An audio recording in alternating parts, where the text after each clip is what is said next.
باتیں حقیقت ہوتی ہیں اور کچھ یوں لگتا ہے کہ یہ شاعرانہ تخیل ہے اور شاید کسی اچھے ادیب کی گھڑے ہوئے جملے ہیں یا کسی اچھے مقرر کی اچھے لب و لہجے کا شاخسانہ ہے۔ کسی شخص نے کہا کہ مجھے بھوک لگی تھی، میں نے روٹی کھائی، میرا پیٹ الحمدللہ مزیدار کھانا کھا کے بھر گیا۔ یہ تو ایک حقیقت ہے، بات فٹافٹ سمجھ میں آ گئی۔ ایک شخص نے کہا کہ میں شدید پیاس کے عالم میں تھا، پھر میں گھر پہنچا، ٹھنڈا اور مزیدار شربت مجھے پلایا گیا تو میری طبیعت بڑی سیر ہو گئی۔ یہ بات بھی بالکل سمجھ میں آتی۔ لیکن ایک شخص نے کہہ دیا کہ یار میرا بیٹا روٹی کھا رہا تھا تو اس نے جب تسلی سے روٹی کھائی تو میرا پیٹ بھی بھر گیا۔ اب یہ بات تھوڑی ٹھہر کے سمجھ میں آتی ہے، یہ فٹافٹ سمجھ میں لوگ کہتے ہیں تو شاعری ہے، یہ تو تخیل ہے، یہ تو آپ نے ادیبانہ جملہ بولا ہے۔ یار میرے دوست بڑا پریشان تھا تو مجھے رات کو نیند نہیں آئی، تو لوگ کہتے ہیں یار یہ فٹافٹ ہضم ہونے والی بات، اس پہ تھوڑا وقت لگتا ہے کہ گھر میں دوست پریشان تھا تو اس کی وجہ سے مجھے رات کو نیند نہیں آئی، تو ذرا تھوڑا سا نا اس کو سمجھنے میں ٹائم لگتا ہے۔ وہ بیٹا سعودی عرب میں رہتا تھا تو اماں اس کی رات کو فٹافٹ اٹھ کے بیٹھ گئی گھبرا کے۔ خاوند نے پوچھا تجھے کیا ہوا؟ تو کہنے لگی مجھے لگتا ہے کہ بیٹا نا پردیس میں کچھ پریشان ہے۔ تو کئی دفعہ وہ والد صاحب مذاق بھی اڑاتے ہیں، کہتے ہیں تجھے کوئی غیب کا علم ہے؟ سو جا چپ کر کے، اچھا بھلا تھا میری ابھی شام کو بات ہوئی ہے۔ یعنی اتنی جلدی بات یہ شعور میں آتی، صحیح کہہ رہا ہوں؟ یہ مطلب میں نے کھانا کھایا میرا پیٹ بھر گیا یہ تو سمجھ میں آئی، لیکن میرے بیٹے نے کھانا کھایا اور میرا پیٹ بھر گیا یہ سمجھ میں نہ آئی۔ میں پریشان تھا، رات بھر میں سو نہ سکا، یہ تو سمجھ میں آتی ہے، لیکن میں پریشان تھا اور میری وجہ سے میرا دوست ساری رات بیدار رہا، یہ بات سمجھ میں۔ یہ لوگ اس کو شاعرانہ بات سمجھتے تھے، لیکن میرے رب کریم نے اس بات کو قرآن پاک میں بیان فرما دیا۔ لَقَدْ جَاءَكُمْ رَسُولٌ مِّنْ أَنفُسِكُمْ، فرمایا تحقیق میں نے تمہیں میں سے تمہیں رسول عطا فرمایا۔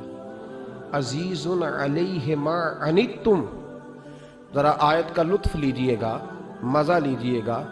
فرمایا تم اگر مشکل میں پڑو نا تو یہ بات میرے نبی کو تکلیف دیتی ہے۔ امت اگر پریشان ہو تو حضور پر گراں گزرتا ہے، حضور پریشان ہوتے ہیں، نبی پاک کو تکلیف ہوتی ہے اگر امت آزمائش میں ہو۔ عزیز علیہ ما عنتم، میں نے کہا کہ یہ بات اتنی جلدی ہضم ہونے والی نہیں تھی، پر رب کریم نے جب قرآن میں بیان کر دیا، جب اللہ نے اسے اپنے محبوب کی شان میں نعت بنا کے نازل کر دیا کہ میرے محبوب کے غلاموں تم اگر کبھی آزمائش میں ہو تو میرے رسول پر یہ بات بوجھ بن جاتی، اور فرمایا حریص علیکم، وہ تمہاری بھلائی چاہنے میں جلدی کرتے وبالمؤمنین رؤوف الرحیم، مومنوں پہ رؤوف بھی ہیں اور رحیم۔ اللہ بھی رؤوف ہے نا، اللہ بھی رحیم ہے، نبی پاک بھی رؤوف ہیں اور رحیم۔ اللہ ہی کہہ رہا ہے حضور کو بالمؤمنین رؤوف۔ یہ سورہ توبہ کی آیت نمبر 128 ہے، مطالعہ کر لیجئے گا۔ اللہ نے نبی پاک کو کہا وبالمؤمنین رؤوف الرحیم، مومنوں پہ رؤوف بھی ہے اور عقیدہ شرط ہے دین میں۔ اعمال جتنے مرضی بندہ اچھے کر لے، عقیدہ اچھا نہ ہو تو اعمال فائدہ نہیں دیتے، عقیدہ شرط ہے۔ کہتے ہیں نہیں جو لفظ اللہ کے لیے کہا اگر نبی پاک کے لیے کہا تو مشرک ہو جائیں گے، تو اللہ نے خود نبی پاک کو رؤوف الرحیم کہا۔ ایمان ہوا کہ شرک ہوا؟ فٹافٹ لوگوں نے شرک کفر بڑا سستا سمجھ لیا ہے، کہتے ہیں جی اگر اللہ کو غیب ہے اور حضور کے لیے بھی لفظ بولا تو مشرک ہو جائیں گے۔ ہاں کچھ لفظ ایسے ہیں جو صرف اللہ کے لیے، کسی اور کے لیے بولنا درست۔ لفظ اللہ یہ صرف اللہ، لفظ رحمان یہ صرف، کبھی کسی سے آپ نے سنا ہے اس نے نبی پاک کو رحمان کہا ہو؟ رحمان صرف اللہ۔ تو جو لفظ خالصتاً مالک کے لیے ہیں وہ مخلوق کے لیے بولنا درست، اور اگر اللہ خود کہے اپنے نبی کو رؤوف الرحیم، دیکھیں نا اللہ سنتا ہے نا، تو آپ اللہ معاف کرے نہیں سنتا، بہت سارے دوست چپ رہے ہیں شاید نہیں سنتا، مجھے کسی شخص نے پوچھا جی اللہ سنتا ہے؟ جی میں نے کہا سنتا ہے. تو اس نے کہا آپ سنتے ہیں؟ تو کیا کروں اسے؟ بہ رہا ہوں میں حالانکہ مجھے سنتا ہے. تو شرک ہو گیا, کفر ہو گیا. بھائی اللہ سنتا ہے, سنتا ہے. تو اس نے کہا جناب سیٹھ صاحب, استاد جی, سر جی, پروفیسر صاحب, ٹیچر صاحب, علامہ صاحب, مفتی صاحب, قاری صاحب, والد صاحب, آپ بھی سنتے ہیں؟ کبھی سنتا ہوں. اب بھی تو کہہ نہیں سکتا کہ میں نہیں سنتا. بس ایک فرق ہے, وہ یاد رکھے کہ جس طرح اللہ سنتا ہے اس طرح بندہ نہیں سن سکتا, کیونکہ اللہ کی جو سماعت ہے وہ ذاتی ہے. بندہ اتنی دیر تک نہیں سنتا جب تک اللہ اسے کان نہ عطا کرے. یہ فرق یاد رکھیں, یہ فرق ہے. کوئی کفر نہیں ہوتا, کوئی شرک نہیں ہوتا, لیکن لوگ بازاروں میں نکلے ہوئے ہیں کفر, شرک اور بدعت کی پوری پٹاریاں بانٹتے ہیں اور مفت تقسیم کرتے ہیں. فی سبیل اللہ, معاذ اللہ ثم معاذ اللہ. میرے بھائی یاد رکھیں, قرآن نے کہا نبی پاک کو وبالمؤمنین رؤوف الرحیم. ہمارے ہاں نا معاشرے کے اندر کچھ چیزیں ایسی ہیں جو آہستہ آہستہ زور پکڑتی جا رہی ہیں. ان میں سے ایک چیز ہے خود غرضی, خود پسندی, اپنی ذات اور اپنی سوچ کے دائرے میں بند رہنا. وہ اقبال نے جو کہا تھا نا, اگرچہ بت ہے جماعت کی آستینوں میں پر مجھے ہے حکم اذان لا الہ الا اللہ. میں نے دیکھا ہے ہماری اپنی جو چھوٹی چھوٹی جماعتیں بن جاتی ہیں وہ اپنے اپنے خول میں بند ہو جاتی ہیں. انہیں خیر اپنے پاس نظر آتی ہے, جو پیچھے لگے ہوتے ہیں ان میں نظر آتی ہے, نہ ادھر نظر آتی ہے معاذ اللہ اور نہ ادھر. خود غرضی, خود پسندی, اپنی ذات کے دائرے میں بند رہنا محدود کر دیتا ہے انسان کو. خدا مجھے ایسی خدائی نہ دے کہ اپنے سوا کچھ دکھائی نہ دے. اور پھر اس کا لوگوں نے ایک اور ترجمہ کر لیا ہے اپنے آپ کو سمجھانے کے لیے, اپنی طبیعت کو لگانے کے لیے ایک اور ترجمہ کر لیا. وہ ترجمہ کیا ہے؟ وہ کہتے ہیں جی میں کسی کے ذاتی معاملات میں دخل نہیں دیتا. ذاتی معاملات میں دخل دینا اور ہے, اور کسی پریشان حال کی پریشانی کو دور کرنا اور ہے. کسی شخص کے ذاتی معاملات میں دخل دینا اور ہے, اور گرتے ہوئے کا ہاتھ تھامنا اور ہے. اب لوگوں نے پتہ کیا کیا, یہ دخل نہیں دیتا, اس کا مطلب پتہ کیا ہے؟ کوئی قرضے میں ڈوبا ہوا ہے تو اس کا ذاتی معاملہ ہے, وہ میرا معاملہ نہیں ہے. کوئی آدمی دکھوں میں گھر گیا ہے تو کہتے ہیں وہ اس کا ذاتی معاملہ ہے. اب ذاتی معاملے کا یہ ترجمہ کیا لوگوں نے. میرے رسول کریم علیہ السلام نے دین کو اتنا کھول کر بیان کیا, اتنا کھول کر بیان کیا. مسلم شریف کی یہ حدیث شاید اس درجے کی بات دوسری کہیں مل ہی نہیں سکتی. رسول پاک علیہ السلام نے فرمایا قیامت کے دن رب کریم ایک بندے سے فرمائے گا کہ میں بھوکا تھا تو نے مجھے روٹی کیوں نہیں دی؟ اللہ فرمائے گا میں پیاسا تھا تو نے پانی نہیں پلایا, میں بیمار تھا تو تیمارداری کرنے نہیں آیا. بندہ عرض کرے گا مولا تو کھانے سے, پہننے سے, پینے سے, بیمار ہونے سے بے نیاز ہے, یہ کیسے ہو گیا؟ تو رب کریم فرمائے گا وہ تیرے پڑوس میں جو میرا بندہ بیمار تھا, وہ جو بھوکا اور پیاسا تھا, تو بس تجھے سمجھ ہی نہیں آئی.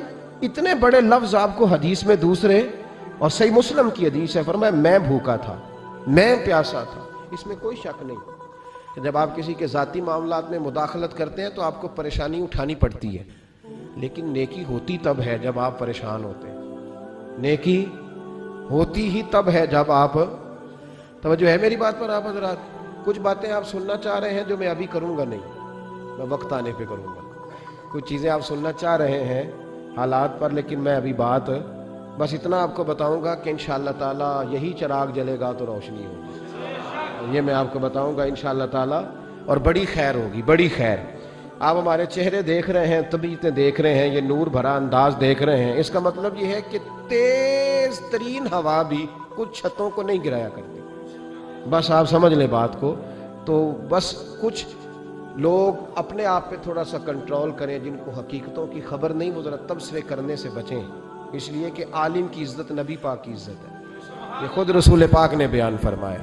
وہ ذرا تبصرے کرنے سے, بس اتنی بات کہتا ہوں. اور میں دعا مانگ رہا ہوں کئی دنوں سے کہ خاصہ خاصان رسول وقت دعا ہے.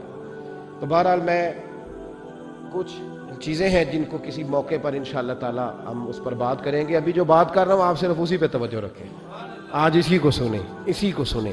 اور آپ دیکھیں کہ الحمدللہ تبارک و تعالی کچھ چراغ ایسے ہوتے ہیں جو تیز ہوا میں بھی چلتے ہی رہتے ہیں, اور ان کی روشنی, اقبال نے کہا تھا ہوا گو تم دو تیز ہے لیکن چراغ اپنا جلا رہا ہے. وہ مرد درویش حق نے جس کو عطا کیے ہے انداز خسروانہ. تو بہرحال الحمدللہ اعلیٰ احسان ہی کچھ آزمائشیں بتلاتی ہیں کہ آزمائش آئی ہے تو کوئی خیر تھی تو آئی ہے نا، کچھ مسئلہ تھا، تو جب آزمائشیں آتی ہیں تو اس کا معنی ہے کہ حق تھا تو آزمائش آئی۔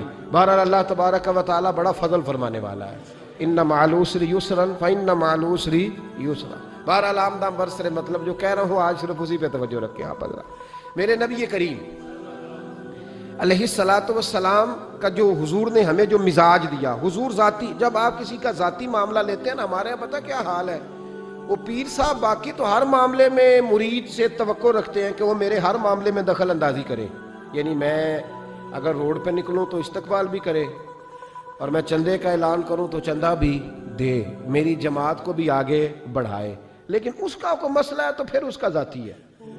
نبی پاک نے ہمیں یہ مزاج، میں لاہور میں تھا، سفر جب لوگ زیادہ کرتے ہیں تو تجربہ بھی ان کا بڑھتا جاتا ہے، لوگوں سے بندہ جیسے جیسے ملتا ہے، تو ایک شخص نے مجھے کہا، شاید میں نے پہلے بھی بتایا تھا، کہنے لگا جی کچھ مریدوں کو منع کریں، انہوں نے رکشے پہ لکھوایا ہو سب میرے پیر کی دعا ہے۔ تو دیکھیں نا، اب کوئی سوچنے والا کہے گا کہ رکشہ ہی ملا ہے پیر کی دعا سے، تو ان کو منع کریں۔